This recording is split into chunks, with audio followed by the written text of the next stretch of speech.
On aurait bien voulu aller manger au restaurant avec les sénateurs. Hein.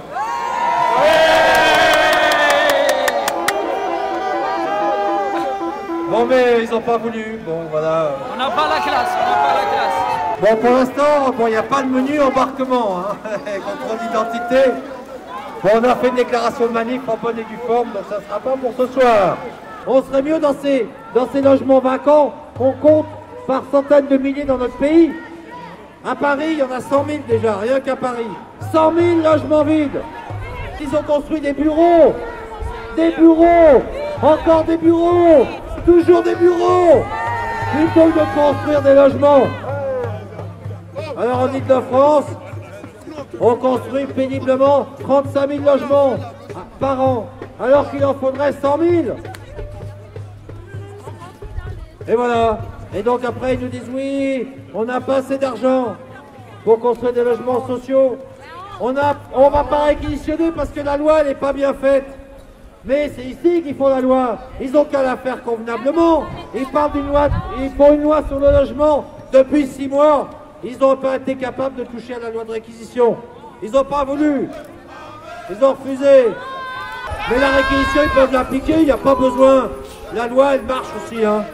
Donc ils pourraient l'appliquer, ils n'ont pas besoin de changer la loi. Ils peuvent l'améliorer. Mais là, comme elle est, ils peuvent l'appliquer. Nous devons occuper chaque mètre carré libre. Chaque bidonville doit rester entier. Ne pas séparer les familles.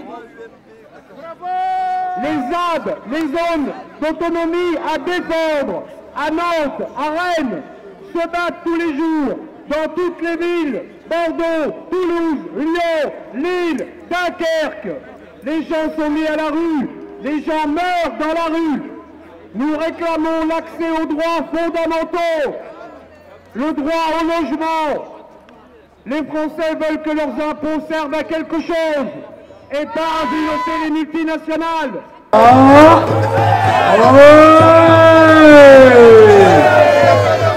On est là sous les fenêtres du Sénat pour demander le rétablissement intégral de la trêve hivernale telle qu'elle a été adoptée en 1956 à la suite de l'appel de l'abbé Pierre en 1954 dont on va fêter le 60e anniversaire là, samedi prochain, à Aubervilliers, pour soutenir les familles qui ont été expulsées la semaine dernière, en hiver, et qui n'ont même pas une solution d'hébergement.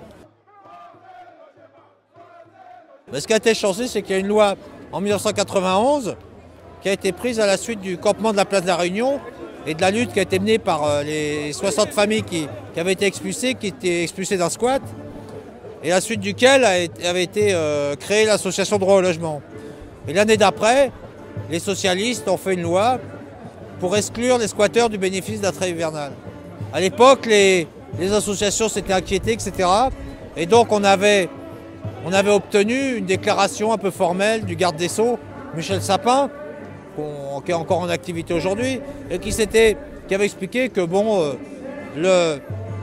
cette disposition ne pourrait s'appliquer que dans des circonstances exceptionnelles. C'est vrai, ça a été respecté jusqu'en 2012.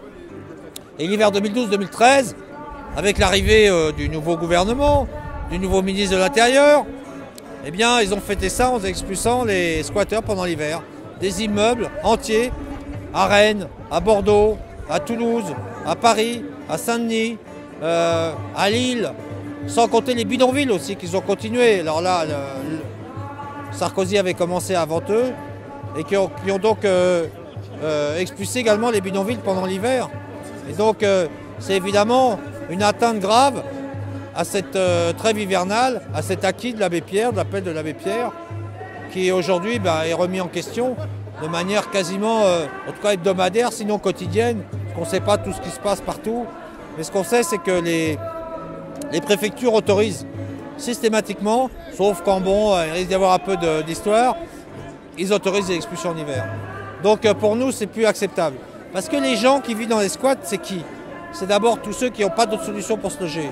C'est ceux qui sont dans la rue et qui disent non, qui ne se résignent pas à rester dans la rue et qui vont aller s'installer dans des logements ou des locaux vacants. N'oublions pas que dans la rue, l'espérance de vie, elle est réduite de moitié. Et on meurt après des souffrances sociales, on perd son boulot, ses amis, sa famille, sa santé morale, sa santé physique, et on meurt. Donc c'est une forme de torture sociale aussi qui est instaurée dans le pays. Bien, plutôt que de se résigner à vivre ça, ce châtiment, eh bien, s'installe dans des logements vacants. On en compte 2 350 000 en France, on n'en a jamais compté autant.